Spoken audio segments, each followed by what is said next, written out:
Bonjour à tous, merci d'être fidèles au rendez-vous de ITEC ce dimanche. Malik Fall en ligne de Lyon est notre invité. Bonjour. Bonjour Ousmane Gueye, bonjour à tous les téléspectateurs.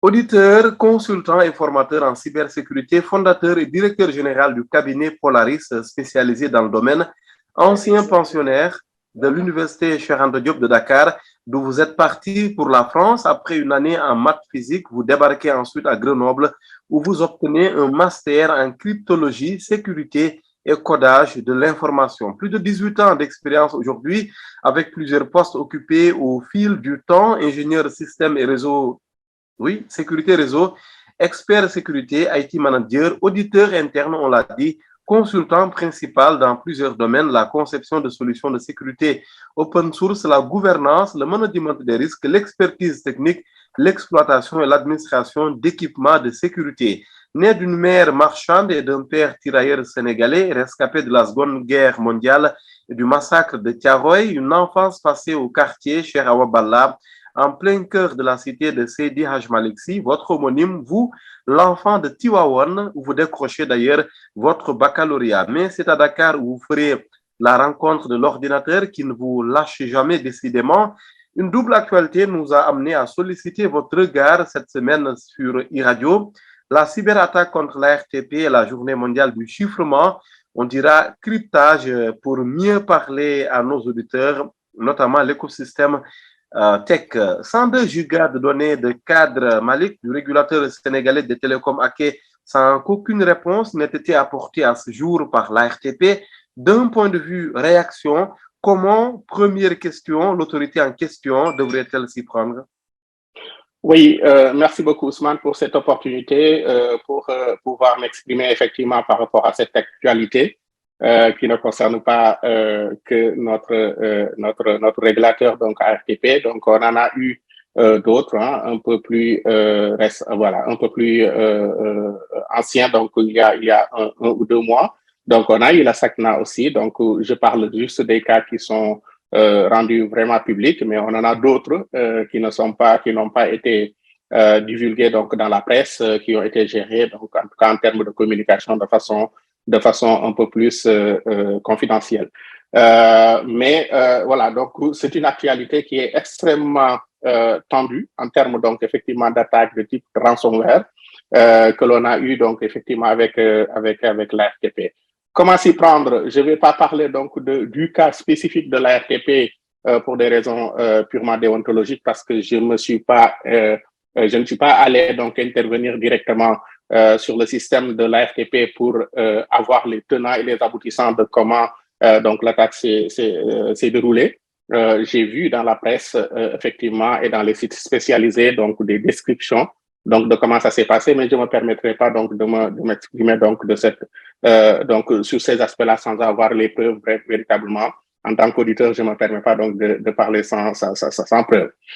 Par ailleurs, si j'étais aussi ce qu'on a proposé hein, à la RTP, donc de les accompagner, de les soutenir donc face à cette attaque, si on était aussi au cœur de cette pour résoudre ce problème-là, notamment, on ne pourrait pas non plus parler de façon directe donc de ce problème sans l'autorisation donc du client pour des raisons également de confidentialité. Voilà.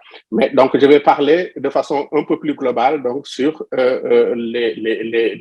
comment donc une structure que ce soit étatique ou privée donc devrait faire face donc à ce type de problème. Donc effectivement, il faudrait que les structures qui doivent faire face donc effectivement à ce type de problème interviennent à 3 niveaux. Malheureusement, on a cette attitude, cette approche assez généralement donc cette approche qui est très partielle donc de la cybersécurité qui consiste à jouer seulement sur un levier pour des outils. Ça, c'est des pratiques que l'on rencontre assez régulièrement. Donc, vous voyez donc dans les grandes structures qui ont les moyens, ils sont extrêmement outillés en termes donc de défense, alors qu'il n'y a pas que cela. C'est important d'avoir des outils de protection, mais au-delà de ces outils-là, il faut jouer sur 3, ce qu'on appelle donc le golden triangle, donc le triangle d'or, qui permettent donc de jouer sur les 3 leviers que sont donc les gens, les personnes, les process et les technologies. People, process, technology. Donc, c'est les trois volets donc, qui nous permettent effectivement de pouvoir avoir donc, une approche efficace donc, de la cybersécurité et de l'informatique de façon globale. Donc, à chaque niveau, effectivement, il y a des choses à faire sur chacun de ces trois niveaux de défense. En ce qui concerne l'ARTP, l'autorité de régulation des télécommunications et des postes du Sénégal, si j'ai bien noté, bien évidemment, le coup est déjà parti. Quand une telle situation se présente comme ça, qu'est-ce qu'on peut faire? Qu'est-ce qu'on peut faire là maintenant? Oui, donc je disais, donc les trois leviers nous permettent effectivement de faire aussi bien de la prévention que avoir aussi une réponse efficace. De la prévention, donc en termes donc de process, en termes donc de sensibilisation, de formation donc des différents acteurs, les acteurs clés du système d'information, notamment les ingénieurs, les DSI, les ingénieurs systèmes, les développeurs, et toutes ces personnes-là doivent avoir effectivement le vernis qui va bien en termes donc de sensibilisation, en termes de compétences en cybersécurité, qui leur permettent d'opérer correctement donc la cybersécurité et sensibiliser donc l'essentiel, les autres salariés qui ne sont pas véritablement des acteurs clés donc du système d'information de façon globale, quel que soit le salarié. Donc tout le monde doit avoir cette cette culture générale cybersécurité qui lui permettent d'éviter de faire de sorte que des attaques de cette nature-là n'arrivent pas. La partie réaction, effectivement, la réaction aussi, une fois que c'est arrivé, donc il aurait fallu faire un certain nombre de choses pour pouvoir répondre efficacement, notamment d'avoir des sauvegardes qui sont efficaces, que l'on a testé régulièrement, des sauvegardes externalisées. C'est ça qui nous permettrait effectivement de pouvoir restaurer un système après l'avoir nettoyé correctement, comprendre les failles qui ont été exploitées pour arriver donc à ce type d'attaque. Oui. Derrière, on peut restaurer donc un système proprement. Si on n'avait pas donc de sauvegarde ou les sauvegardes n'étaient pas externalisées, ça arrive assez souvent dans les entreprises, on le constate, hein, on a donc les serveurs de sauvegarde qui sont juste à côté des serveurs qu'ils sauvegardent.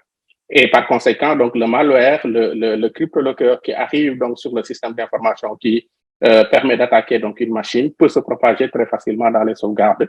Et malheureusement, on aura du mal à repartir véritablement sur le système. Donc, c'est toujours dans la prévention qu'on prépare donc la réponse. Et puis, il y a un accompagnement effectivement que des experts, ce qu'on appelle les experts forensiques, qui viennent comprendre effectivement le système, qu'est-ce qui est arrivé, comment ça s'est arrivé, et puis essayer de corriger donc les failles pour pouvoir éviter donc que cela ne se reproduise par la suite, quoi. Voilà. Pour l'information de nos auditeurs, comment techniquement on peut mettre la main sur autant de données, autant d'informations? Parce que pour le cas de la RTP du Sénégal, on parle tout de même de 102 gigas. Bon, 102 gigas, tu penses que c'est important, mais c'est pas véritablement très, très important en termes de données. Comment on peut y mettre oui, mais même un mégaoctet d'informations, ça peut être très sensible.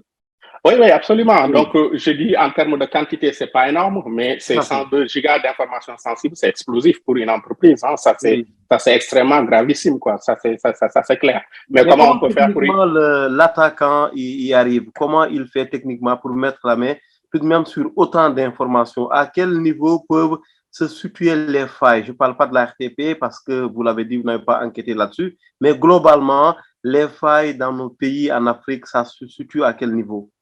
Bon, en Afrique, ça, on ne peut pas le dire de façon aussi générale, mais ce qu'il faudrait comprendre, c'est qu'un ransomware utilise donc un certain nombre de facteurs pour pouvoir aboutir. Un ransomware, des attaques, voilà. Donc, il y a un facteur qui est le facteur le plus important généralement, c'est l'humain. Donc, généralement, les portes d'entrée pour l'essentiel des ransomware, c'est le mail. Donc, un mail qui est envoyé à un collaborateur avec un lien, un fichier joint.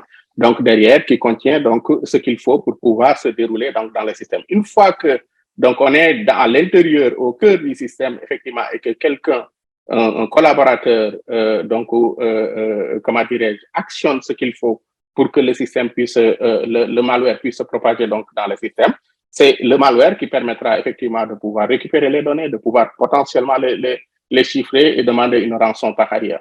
Donc, le premier vecteur le plus important pour faire, effectivement, pour ce type d'attaque, c'est la faille humaine et pour la plupart d'ailleurs des attaques en réalité. Et puis derrière, il y a d'autres aspects qui peuvent contribuer fortement donc à à ce type d'attaque, notamment donc le fait qu'un système ne soit pas complètement à jour.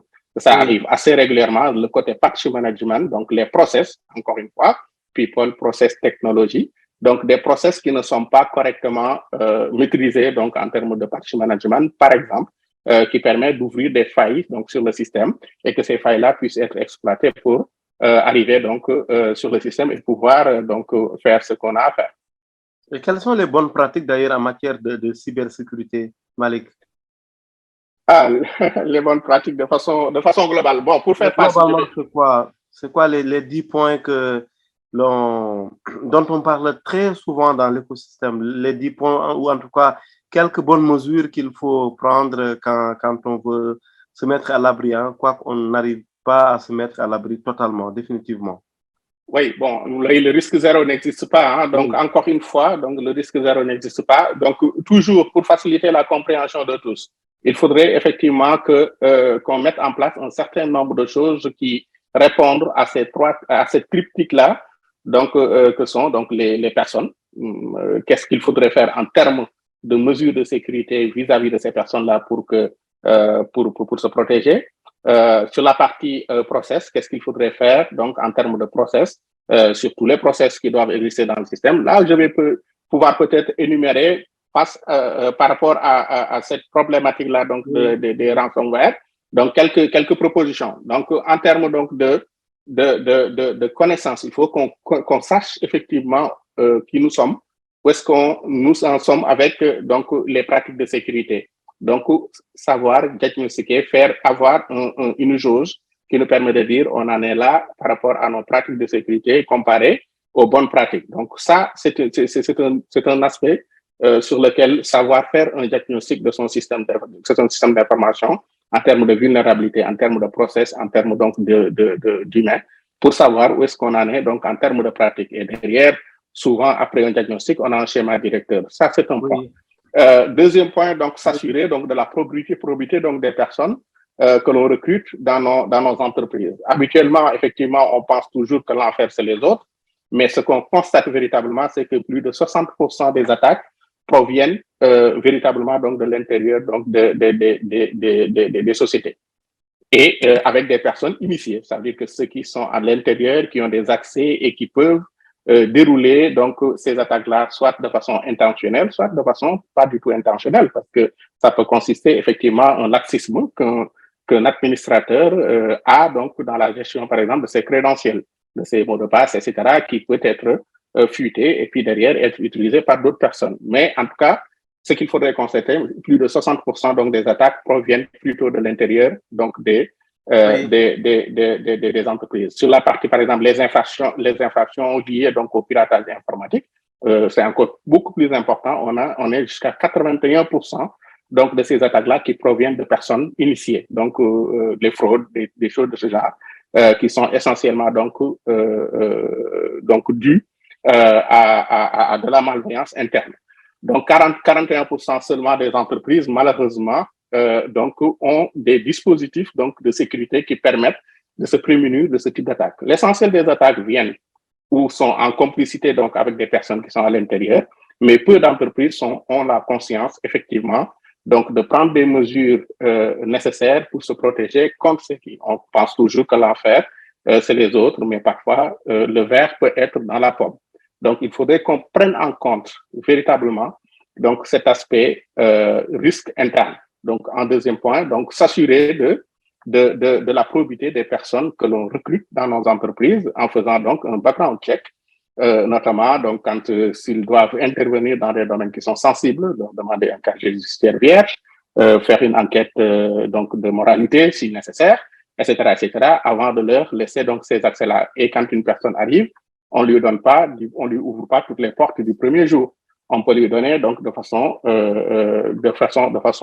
comment dirais-je, crescendo, donc des accès donc au système d'information. Deuxième point.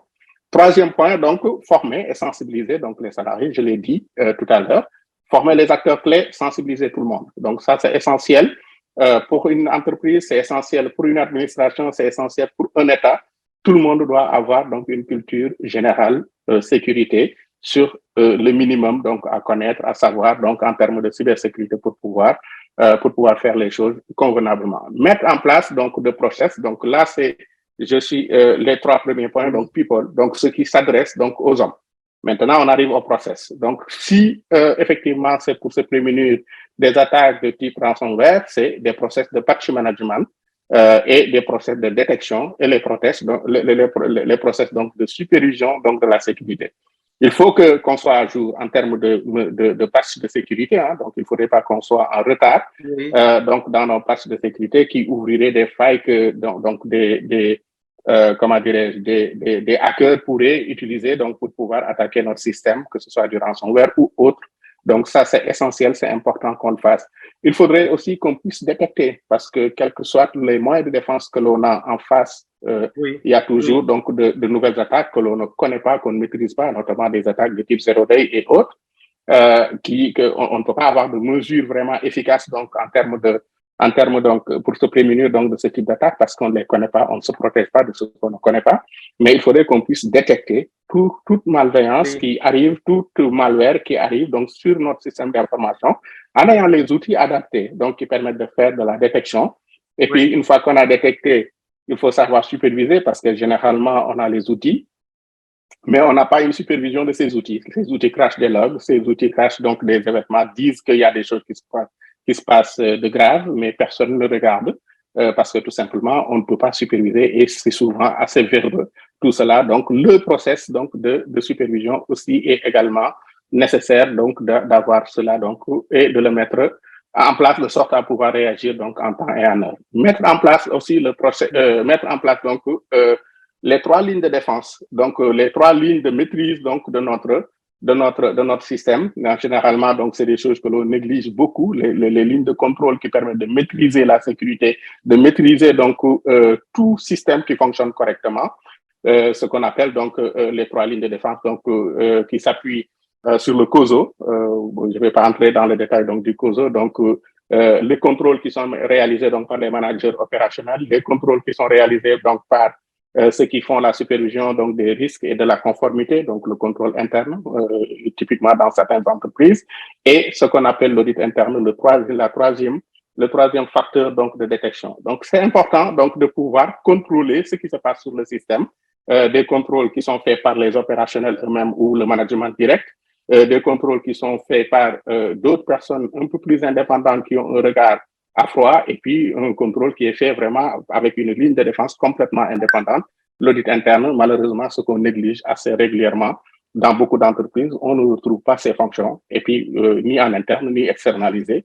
Et malheureusement, ça laisse transparaître effectivement donc des failles, des difficultés que peuvent exploiter donc effectivement les hackers pour arriver sur nos systèmes d'information. Cinquième point. 6e point, donc mettre en place le processus donc de sauvegarde. Donc avoir des sauvegardes régulières, des sauvegardes régulièrement, donc sauvegarder nos systèmes, définir ce qu'on appelle les RPO, donc quelle est la quantité de données qu'on accepterait de perdre, quel est le temps de disponibilité qu'on accepterait d'avoir, et puis en fonction de cela, définir un plan de sauvegarde.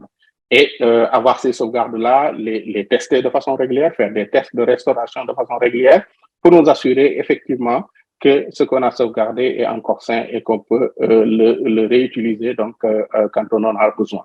Et puis, ces sauvegardes-là, il faudrait qu'on les externalise, on ne les laisse pas à côté donc des serveurs sauvegardés, parce qu'en cas de ransomware, effectivement, on pourrait aussi, et ça pourrait aussi se propager directement sur les sauvegardes. Ça, c'est essentiel comme 6e point. 7e point, donc, mettre en place, maintenant, on arrive aux outils. Mettre en place des outils adaptés. Donc là, jusqu'à maintenant, effectivement, on a utilisé effectivement des outils qui fonctionnaient jusqu'à maintenant, jusqu'à un certain nombre d'années, hein, donc, mais qui ne sont plus adaptés, notamment nos antivirus traditionnels qui ne marchent plus, donc pour la détection d'attaques, les attaques les plus récentes, notamment les attaques de type ransomware, des antivirus qui fonctionnaient sur la base de signature ne marchent absolument pas du tout. Ça sert à rien en réalité face aux attaques les plus récentes. Donc, il faudrait qu'on fasse appel donc à des outils beaucoup plus récents, des antivirus de type EDR, qui permettent effectivement de faire une détection beaucoup plus avancée et puis des outils de détection d'intrusion, de prévention des intrusions également pour compléter. Et puis, dernier point, donc effectivement, la mobilité doit être gérée mieux, donc surtout quand on utilise des smartphones, des téléphones pour accéder au système d'information. Il faudrait qu'on ait des outils qui permettent aussi de mettre en place, de déployer des politiques de sécurité qui permettent effectivement de gérer mieux ces outils, donc ce qu'on appelle un MDM, qui permettent de gérer tous ces aspects-là. Et puis, l'autre aspect, donc en termes d'outils, c'est de mettre en place ce qu'on appelle le MFA, la double authentification, parce que ça réduit très considérablement donc les attaques effectivement de type ransomware. Si effectivement la personne a pu craquer un facteur d'authentification qui aurait pu lui permettre d'accéder sur un serveur ou sur une machine et qu'il faille faire un deuxième facteur d'authentification qui n'est pas sur le système, ça limite effectivement l'accès au système. Ça également, c'est une mesure extrêmement efficace donc en termes de prévention. Donc pour répondre de façon ciblée, orientée par rapport à l'actualité.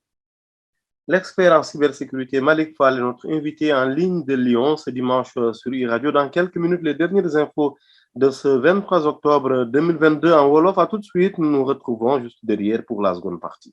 De Tivaouane à Lyon, en passant par Grenoble et l'université Cheikh Anta Diop de Dakar, rien ne disait à mon invité au départ que le fils d'un tirailleur sénégalais doublement rescapé, la Seconde Guerre mondiale et le massacre de Thiaroye étaient promis à un destin de consultant international en cybersécurité. Heureusement ou malheureusement, la cybersécurité est une problématique agitée, non pas quotidiennement, mais toutes les secondes ou presque dans le monde, tant les cybercriminels ne sont jamais en vacances. Et aujourd'hui, dimanche 23 octobre 2022, sur iRadio, Malick Fall nous fait le plaisir et l'honneur de répondre à nos questions suite à l'attaque contre l'ARTP, mais globalement, comme il nous l'a dit, en première partie, naturellement, c'est l'ensemble des entreprises et des administrations à l'échelle de la planète qui sont visées. Et aujourd'hui, comme il nous le dit, comme il nous l'a dit et comme il nous le dira dans la seconde partie, l'idée, l'urgence aujourd'hui, c'est de travailler, bien entendu, à anticiper toutes ces attaques et il continue de nous en parler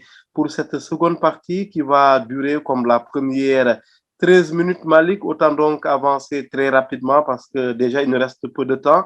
Parlant des attaques et de la typologie, on parle beaucoup des ransomware. Le journaliste que je suis a compris au moins qu'il y a rançon et puis il y a malware et c'est cette contraction qui donne ransomware. C'est bien cela? Absolument. Donc, c'est ça qui donne effectivement les ransomware. Et la rançon, c'est effectivement, on utilise un malware qui permet effectivement de chiffrer, de prendre en otage les données donc d'une entreprise et réclamer donc une rançon. Donc c'est effectivement cela donc la ransomware pour vulgariser effectivement. Et ça se passe comment avec la demande de rançon? On connaît très bien cette chanson un peu à l'international qui dit tel pays ne négocie pas avec les terroristes, peut-être que tel autre pays ne négocie pas avec les preneurs d'otages. Mais dans le monde cyber, ça se passe comment, Malick? Oui, dans le monde cyber, effectivement, bon, c'est aussi la préconisation que donnent beaucoup d'institutions étatiques, naturellement, pour ne pas encourager effectivement donc les ransomware, de ne pas payer donc de rançon. Mais il faut avoir aussi les moyens de sa politique. Si on décide de ne pas payer, qu'est-ce qu'il faut faire? Est-ce qu'il faudrait simplement donc effectivement décider de notre faillite si on ne peut pas récupérer donc les données, si on ne peut pas repartir sur une nouvelle base parce qu'on n'en a pas les moyens. Tout ça, c'est assez compliqué à gérer. Mais comment ça se passe réellement? Bon, je fais un petit historique rapide donc de ce qu'on appelle les ransomware. Quand est-ce que ça commence? On a commencé à en entendre parler depuis les années 90, 89 plus précisément. Le premier ransomware donc qui a été documentaire date ça date donc voilà quasiment depuis plus de 30 ans, donc qu'on a commencé à parler donc de ransomware. La première fois, donc c'était un biologiste qui n'avait rien à voir, destiné en tout cas à devoir faire donc des choses de cette nature-là, qui fait une conférence sur le SIDA. Donc et à la fin, il distribue 20 000 donc 20 000 des disquettes. Effectivement, donc aux participants, et ces disquettes-là contenaient un malware et tous ceux qui l'ont mis dans leur ordinateur, effectivement, se sont retrouvés avec leurs données piégées et un message qui leur demandait d'envoyer une petite somme. Bon, à ce moment-là, on n'était pas assez comme maintenant où on demande des millions, voire des milliards de francs CFA pour pouvoir restituer les données, mais c'était une modique somme donc de de 189 dollars qui étaient demandés, que donc les personnes victimes devaient envoyer donc dans une boîte postale donc qui était basée au Panama. Donc c'était depuis cette année-là. Donc effectivement, pendant un moment, cette personne a été arrêtée effectivement parce que l'argent est facilement traçable, était jusqu'à maintenant facilement traçable. Maintenant, c'est l'avènement véritablement donc des crypto-monnaies donc qui ont facilité, qui ont permis donc à ces ransomware de pouvoir revenir plus fortement. Les crypto-monnaies qui sont arrivées avec le Bitcoin, donc avec le Bitcoin, voilà. Oui. Donc en 2008 et puis 2013, ça a permis donc de revenir dans des attaques de type ransomware qui sont beaucoup plus modernes.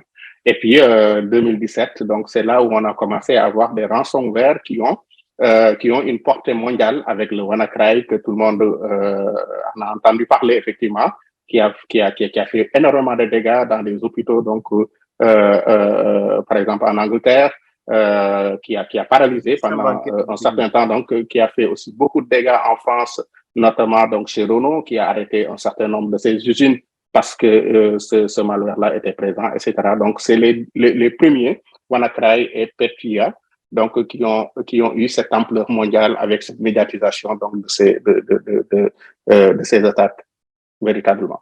Et depuis malheureusement, ça augmente de façon extrêmement exponentielle, très très vite en tout cas, donc une augmentation de plus de 150% par an. Donc pour donner juste l'exemple de 2019 à 2020, plus de 150% de cas d'augmentation donc entre 2019 et 2020, et les coûts aussi, ce que ça a comme impact, donc a explosé également entre 2015 par exemple, où on avait donc 345 millions donc de pertes donc dues à des ransomware, et en 2021 on était à 20 milliards de dollars. Donc on est passé de 345 millions à 20 milliards de dollars de pertes dues à des ransomware. On reviendra sur les réponses, bien sûr, qu'il faut avoir pour ce type d'attaque, hein, qui reviennent très régulièrement, Malick Fall. Mais est-ce que déjà, dans un premier temps, si ce n'est déjà le cas, on ne devrait pas encourager le ethical hacking?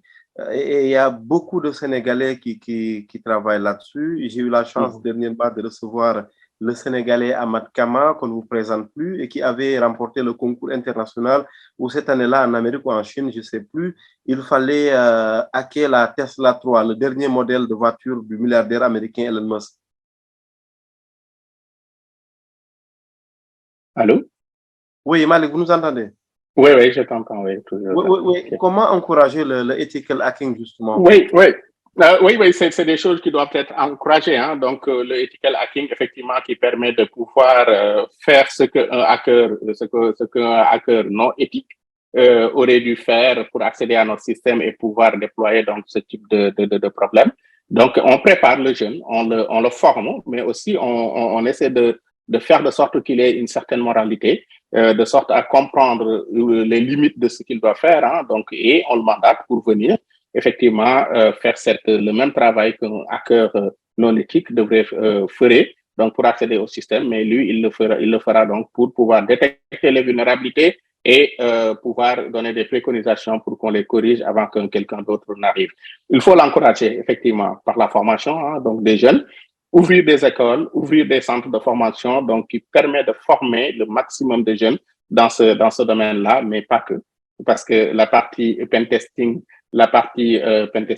que beaucoup de ethical hackers donc font, effectivement, permet d'avoir une vision, mais une vision encore partielle donc de notre système d'information. Il n'y a pas que cela. Donc, ça ne permet pas de regarder plus en profondeur la partie process et encore moins la partie humaine. Donc, je disais, donc il faut que ce triptyque-là soit adressé, mais effectivement, la partie ethical hacking est tout aussi important. Il faut former les jeunes dans cela. Il faut former les jeunes aussi à avoir une approche autre aussi que de la cybersécurité, notamment sur la partie gouvernance, sur la partie opération, donc pour pouvoir opérer la cybersécurité, administrer des firewalls, administrer des proxys, des reverse proxys, des WAF, etc. Tous ces types d'équipements-là, ça aussi, c'est important. Et ce sont les solutions que vous offrez aux entreprises et aux administrations généralement? Ces solutions que je viens de citer? Oui. Oui, qu'on peut préconiser. Nous, on n'est pas donc vendeur de solutions, hein, donc on essaie d'éviter donc de se marier avec les solutions pour avoir. On est un cabinet de conseil qui donne effectivement des préconisations et accompagne l'entreprise pour faire les meilleurs choix en fonction donc de ses propres besoins et en fonction de la réalité de son client. Donc, on ne vient pas approcher donc un client en ayant dans nos cartons effectivement des solutions qu'on veut lui fourguer. Parce que tout simplement, on a un markup dessus. Voilà, donc on essaie d'éviter ce type de pratique. On reste indépendant vis-à-vis des éditeurs et des constructeurs. En tout cas, c'est notre credo. Malik Fall, expert en cybersécurité, est notre invité ce dimanche sur e-radio. Votre regard globalement à présent sur la cybercriminalité et la recrudescence de toutes ces attaques actuellement en Afrique et particulièrement au Sénégal. On a parlé du cas de la RTP, de la SEGNA, de la CBAO. Globalement, un regard assez qui revient un peu sur ces actualités-là au pluriel. Oui, bon, ça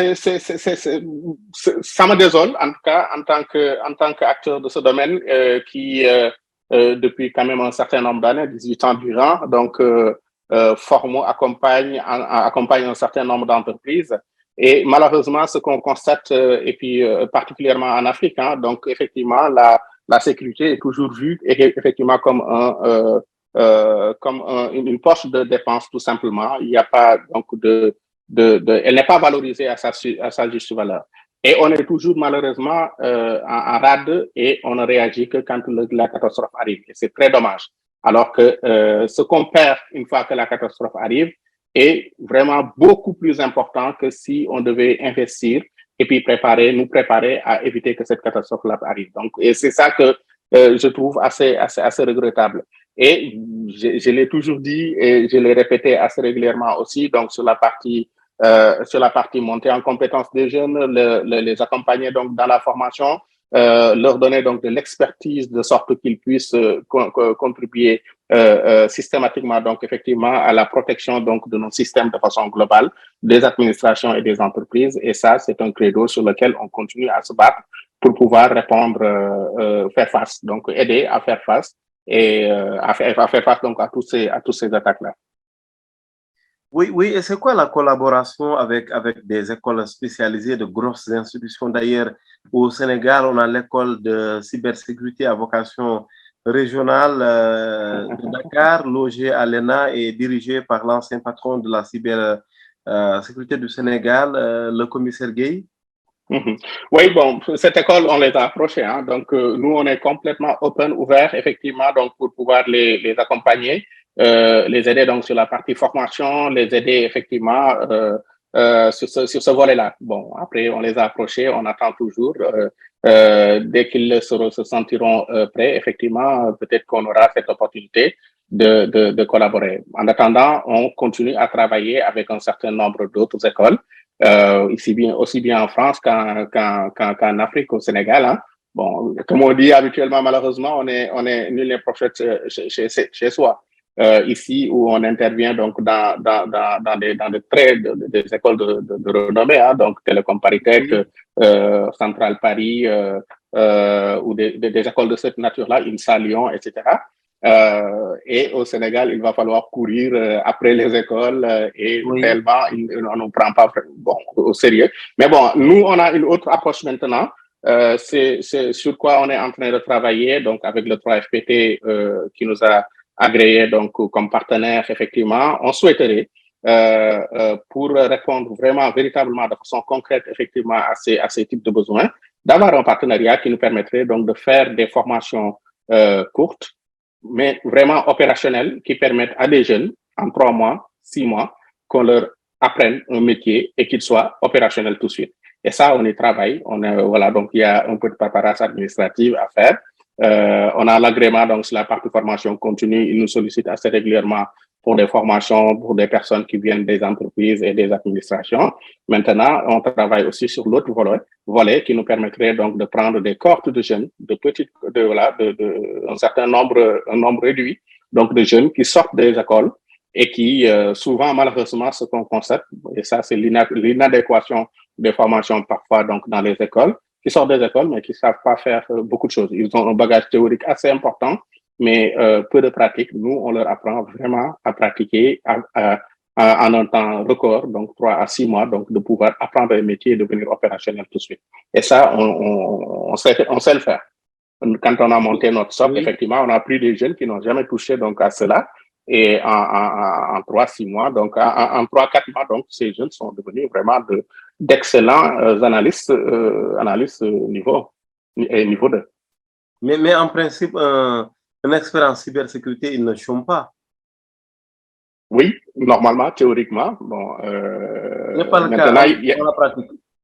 oui, théoriquement, oui, c'est ça. Mais bon, il y en a beaucoup qui s'appellent experts en cybersécurité. Ça, c'est voilà. Donc, c'est malheureusement tout le monde prend cette casquette parce que c'est assez vendeur. Mais effectivement, un expert en cybersécurité, un bon expert en cybersécurité, généralement refuse de la demande. Hein.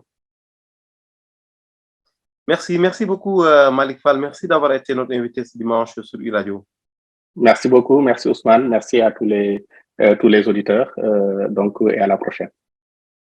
Je rappelle que vous êtes expert en cybersécurité. Vous avez démarré par l'Université Cheikh Anta Diop de Dakar. Vous avez pu poursuivre votre formation en France, où vous êtes basé d'ailleurs, plus précisément à Lyon, mais vous venez très régulièrement au Sénégal pour former les uns, accompagner d'autres, bien évidemment, avec aujourd'hui une expertise et une expérience reconnue dans le domaine de la cybersécurité. Merci d'avoir encore une fois accepté de répondre à nos questions. Aujourd'hui, nous parlions à RTP, et nous allons parler d'ailleurs pour finir aussi de cryptologie. Moi, je dis souvent cryptographie, de cryptologie.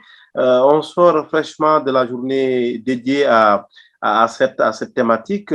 La cryptologie comparée à la cybersécurité, en 2 secondes, c'est quoi la différence? Je ne vais pas dire que c'est la même chose, mais c'est pas loin. La cryptographie contribue à la cybersécurité, en fait. La cryptographie permet d'assurer, la sécurité, on l'a définie comme étant la protection de 3 items, donc la disponibilité, confidentialité et intégrité. Et la cryptographie permet d'assurer donc la confidentialité et l'intégrité. Les 2 critères parmi les 3 donc de la sécurité sont garantis. Oui. Par la cryptographie. Et la cryptographie, effectivement, c'est un domaine extrêmement passionnant et très important donc de la cybersécurité. Et là, effectivement, on est en face donc d'enjeux extrêmement importants également en termes de cryptographie, notamment donc avec l'évolution que l'on a, comment dirais-je, sur les ordinateurs avec l'informatique quantique qui arrivera forcément un jour. Et une fois que ces ordinateurs quantiques sont là, malheureusement, donc nos systèmes cryptographiques d'actuels ne serviront plus à grand-chose, malheureusement, pour nous protéger. Et il y a une course à faire avant, donc entre la technologie qui va créer donc l'ordinateur de demain et les systèmes cryptographiques qui doivent répondre à la protection des données qui sont véhiculées, qui sont gérées donc dans ce qu'il-là. Ça, c'est assez important.